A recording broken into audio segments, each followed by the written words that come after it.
Bonjour à toutes et à tous. Je vais vous parler aujourd'hui, bien sûr, de quelque chose en lien avec Obsidian et en particulier d'un livre que j'ai lu, je dois avouer, plusieurs fois et qui me semble tout à fait intéressant d'évoquer quand on parle de ce qu'on appelle gestion des connaissances ou en anglais PKM, Personal Knowledge Management. Alors, je pense l'avoir déjà dit plusieurs fois sur cette chaîne, c'est hyper important pour nous qui sommes, je dirais, férus d'apprendre, férus de connaissances, de découvrir des livres, des formations, de gérer ces connaissances, tout ce qu'on en apprend, de manière convenable. Alors, j'étais déjà hyper content en 2020 quand j'ai découvert qu'il y avait des méthodologies qui permettaient de gérer nos connaissances, parce qu'auparavant, tout ce que j'avais, c'était des folders sur mon disque dur avec des fichiers Word, avec des fichiers en format texte, avec aussi des fichiers, des cartes mentales que je faisais avec, en ce temps-là avec Mind Manager. Et pour la plupart, certains de ces fichiers, j'arrivais même plus à les ouvrir. Ça fait donc un fameux gaspillage. Et même les fichiers que j'arrive encore à ouvrir, j'avais même ignoré leur existence ou je les avais perdus dans les tréfonds de mes folders. Et donc avec ce que j'appelle, je dirais, la gestion des connaissances du 21e siècle, c'est-à-dire gérer la saturation d'informations plutôt que de devoir chercher l'information, je me suis rassasié de cette méthode qu'on appelle Zettelkasten, dont on parle beaucoup, mais en fait, peu de gens l'appliquent d'une manière stricte. Mais est-ce que c'est vraiment nécessaire de l'appliquer de manière stricte? Ça, je vous pose la question. Et c'est là qu'intervient le livre dont je vais vous parler. Il a été écrit par Joel Vixen, qui est un Hongrois d'origine et qui a développé un plugin que tout le monde connaît parce qu'il a plus de 2 millions d'utilisations, de téléchargements de ce plugin et qui permet d'ajouter ce qui manquait à Obsidian, qui était avant tout un système de prise de notes. Prise de notes, ça veut dire du texte qu'on écrit avec éventuellement des listes, des bullet lists, comme on dit en anglais, avec des listes d'éléments, mais ça reste du texte linéaire, une connaissance linéaire. Et j'avais besoin de temps en temps, et d'ailleurs la plupart du temps ce que je faisais, je dessinais sur mon iPad ou je faisais un dessin sur un programme de dessin et je l'importais à l'intérieur. Naturellement, c'est un peu plus compliqué de travailler comme ça, et donc j'ai accueilli à bras ouverts ce nouveau plugin qui s'appelait Excalidraw, qui permet de faire des dessins. C'est en fait l'application, l'utilisation ou la transposition, si vous voulez, d'un programme open source qui permet de faire du dessin vectoriel. Vectoriel, ça veut dire qu'on fait la définition des points et c'est pas un ensemble de pixels comme sur une photo. Et il a transposé ça dans Obsidian, ce qui nous a permis de pouvoir envisager de faire des dessins, des représentations schématiques à l'intérieur de notre système Obsidian. Et ça, je trouvais que c'était déjà superbement intéressant et je faisais comme ça à gauche et à droite en fonction du besoin ces fameux dessins qui me permettaient d'avoir une vue synthétique. Et justement, à propos de ça, le livre de Joel Vixen est intéressant parce que lui, il est définitivement orienté vers les représentations visuelles. Joel Vixen avait besoin d'un système de prise de notes qui permettait d'ajouter des dessins et des graphiques. Et comme il n'en a pas trouvé, il a décidé de créer son plugin lui-même et on l'en remercie vivement. Alors maintenant, il a organisé différentes formations et il a maintenant publié un livre qui s'appelle Sketch Your Mind, ça veut dire dessiner, faites une représentation graphique de votre esprit, de ce qui se passe dans votre esprit, des idées que vous allez développer et sur lesquelles vous allez réfléchir. Sketch Your Mind est un livre qui est donc publié cette année 2025 et malheureusement qui n'existe pour le moment que en anglais. Et donc je vais vous offrir un condensé de ce que j'en ai retiré. Alors pour la petite histoire, je peux vous dire que dès que j'ai découvert le plugin Excalidraw, j'ai pris contact avec Joel Vixen et je lui ai dit ma gratitude pour avoir offert ce qui, à mon sens, manquait dans Obsidian, c'est-à-dire capacité de faire des schémas et des dessins. Mon besoin n'était pas énorme, mais quand même, il y a une grosse différence entre ne faire aucun dessin et travailler uniquement en format texte et de temps en temps créer des représentations qui donneront une meilleure vision d'ensemble. Alors Jolt, j'ai eu l'opportunité par après de le rencontrer lors du ce qu'on appelle le sommet européen du PKM, donc le sommet européen de la gestion des connaissances qui a lieu chaque année depuis 2023 à Utrecht aux Pays-Bas. Alors j'ai eu l'occasion de le rencontrer en 2023 et en 2024 et je trouve que c'est vraiment une personnalité extraordinaire parce que Jolt est définitivement ce que j'appelle un innovateur discret. Dans cette époque où le marketing est plutôt tapageur, ça fait bizarre de rencontrer quelqu'un qui, très modestement, développe son programme, développe son projet et en fait bénéficier tous les autres. Excalibur est un des plugins qui évolue le plus et qui est, je dirais, j'ai tendance à dire, c'est un peu comme Excel. Même quand on maîtrise Excel, on n'utilise pas plus que 20% de ce que Excel permet de réaliser. Avec Excalibur, pour moi, c'est la même chose. Je suis manifestement à pas plus que 20% des capacités de ce plugin à l'intérieur d'Obsidian. Et donc, quand Jolt m'a proposé de lire son livre et d'en faire un éventuel commentaire, je me suis réjoui. Je dis, ah, chouette, je vais pouvoir véritablement entrer dans la matière, entrer profondément dans la matière. Ça a été la surprise. Parce que, en toute première lecture, ça a été pour moi une forme de déception. Déception pourquoi? Bien, j'aurai l'occasion, j'espère que j'aurai le temps de vous faire plusieurs vidéos à propos de ce livre parce qu'il y a vraiment beaucoup de choses à en dire. Mais je vais commencer aujourd'hui par vous parler de ce que lui appelle le paradigme de la gestion des connaissances qu'il définit en 4 phases, 4 stades, 4 ères. Je vous laisse trouver le nom. Et pour moi, ça a été un peu un choc quelque part et vous allez savoir pourquoi tout de suite. Alors la première génération, c'est la génération du texte. C'est-à-dire vous lisez un livre, vous suivez une formation, vous prenez des notes et vous retranscrivez tout dans un fichier Word par exemple, avec une séquence d'items, une séquence d'idées, avec des listes à points si vous voulez, mais en attendant un fichier qui donne la séquence de toutes les idées que vous avez relevées durant l'exposé ou durant la lecture. Ça, c'est la première génération. La deuxième génération, c'est le stockage discret.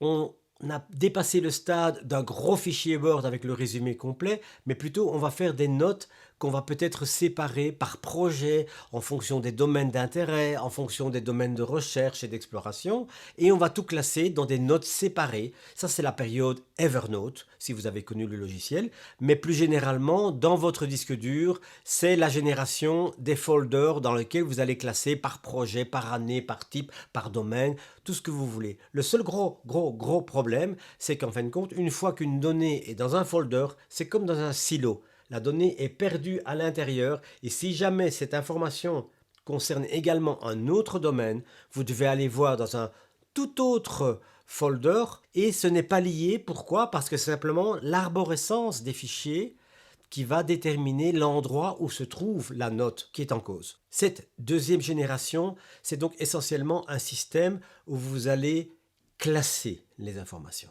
Alors la troisième génération, c'est ce que Jolt Wigzan, l'auteur, appelle la génération réseau.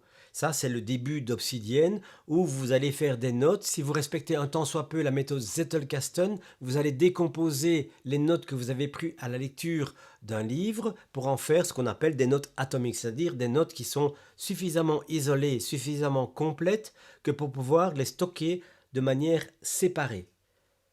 Et ce qui est avantageux en les notant de manière séparée, c'est que vous allez pouvoir, grâce au système de ce qu'on appelle les hyperliens, vous allez pouvoir connecter les notes entre elles, et pas uniquement dans une arborescence hiérarchique, mais n'importe quelle note avec n'importe quelle note. Ce qui fait que vous allez pouvoir passer d'une note à l'autre, et comme ça générer des nouvelles idées par rapport à des connaissances que vous avez découvertes dans un domaine particulier, un livre par exemple, et que vous allez pouvoir transposer avec les données, les informations que vous avez recueillies dans un autre livre. Et c'est ça qui est intéressant, et c'est ça que Jolt appelle la génération de la pensée en réseau.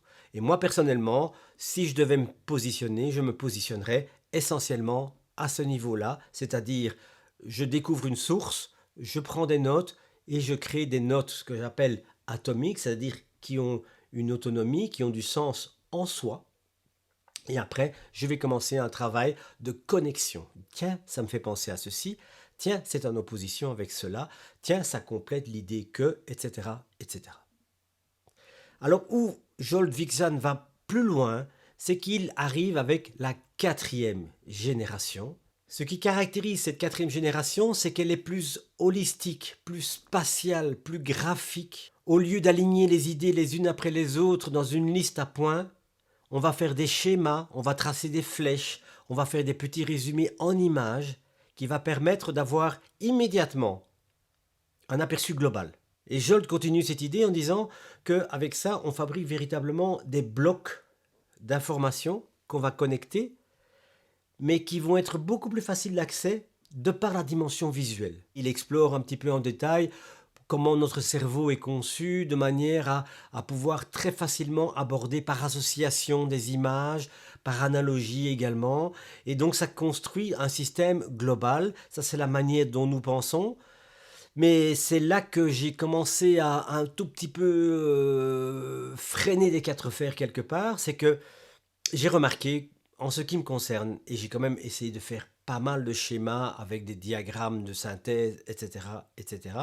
Et j'ai quand même un problème, c'est que pour moi, le traitement par image exclusivement, il est plus limitant que ouvrant. Quand je stocke des données ou des informations dans mon réseau de savoir, j'ai besoin de mettre des informations que je vais retrouver et que je n'aurai pas besoin de retenir. C'est donc pour moi important de pouvoir aligner les détails. D'ailleurs, quand je faisais des cartes mentales auparavant, même parfois lors d'une conférence, je faisais ma petite carte mentale. Alors, c'était pas du linéaire sur des pages A4 comme ça, et puis je tournais la page. Non, c'était un grand schéma, mais j'avais besoin d'écrire des phrases complètes. Et simplement faire des dessins, pour moi, c'était pas satisfaisant. J'ai encore fait l'expérience après la première lecture. Et véritablement, en fait, je remarquais que je passe plus de temps à essayer de comprendre que veut dire le dessin que de lire les quatre lignes qui définissent les idées contenues dans ce dessin. Et donc j'avais un véritable problème avec le livre, d'autant plus que Jolt est une personne que j'apprécie beaucoup et je m'étais engagé vis-à-vis de lui de faire un récit du livre. Et puis voilà que je rencontre des oppositions intellectuelles.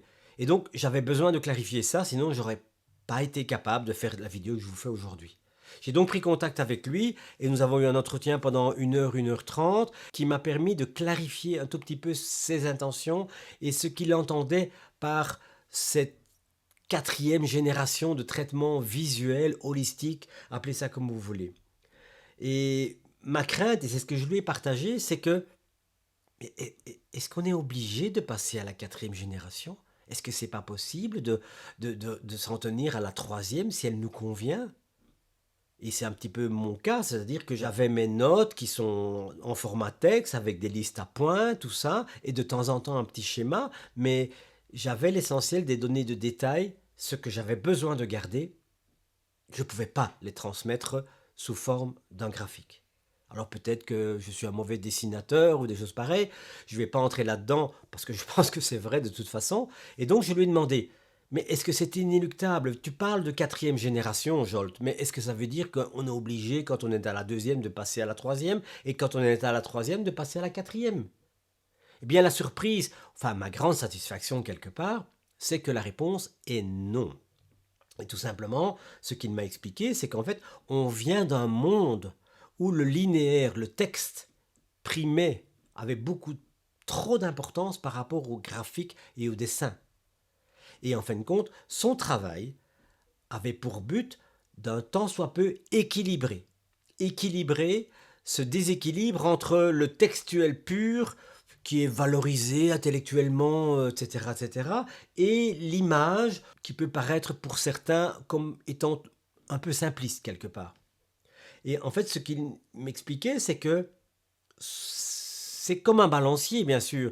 On a été trop à gauche, et bien maintenant, il va un peu plus à droite. Et donc, quand il défend cette idée d'une vision holistique, il dit, c'est pas nécessairement ça que vous devez faire absolument. Simplement, trouvez votre propre système. Mais ce qu'il voulait dire, ce qu'il a absolument voulu faire passer comme message, c'est que il y a de l'espace pour du graphisme et il y a des solutions pour mettre en place des stratégies de prise de notes qui vont donner une plus grande place au visuel sans pour autant perdre en qualité de connaissance qui est intégrée dans votre système. Et donc au final, ce que Zsolt Wiksan a voulu souligner dans son livre, entre autres, parce qu'il y a encore vraiment beaucoup d'autres choses, c'est qu'il nous faut rétablir le spectre complet, qui va du tout au texte linéaire jusqu'au graphisme complet. À nous de trouver notre place dans ce spectre, mais on ne peut plus faire comme avant, c'est-à-dire uniquement se contenter du texte et encore du texte. Il est donc nécessaire de s'ouvrir à des solutions hybrides et de trouver chacun, en fonction de votre personnalité, en fonction de votre manière d'apprendre les choses, en fonction de, comme on appelle en PNL, vos métaprogrammes, c'est-à-dire votre manière d'aborder la connaissance, il faut que chacun de nous trouve un équilibre pour trouver où placer le curseur de la meilleure manière qui soit.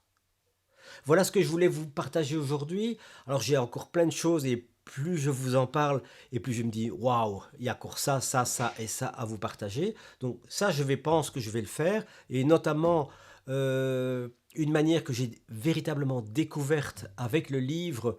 J'en avais un peu entendu parler auparavant, mais qui est absolument extraordinaire, c'est l'usage des notes hybrides, c'est-à-dire à la fois un dessin et à la fois textuel. Ça va faire l'objet d'un tuto Obsidian avec Excalidraw que je vous réserve pour très bientôt, le plus tôt possible, j'espère. En attendant, n'oubliez pas ceci, si vous pouvez lire les livres en anglais, précipitez-vous sur le livre de Zsolt et vous allez découvrir ces 4 générations et pouvoir tester où sur le spectre vous allez vouloir vous positionner en fonction du sujet que vous abordez. Voilà ce que je voulais vous partager aujourd'hui. Je vous souhaite une très bonne exploration et à très bientôt pour un tutoriel spécial sur l'usage hybride des notes avec Excalidraw dans Obsidian. Allez, à bientôt. Ciao.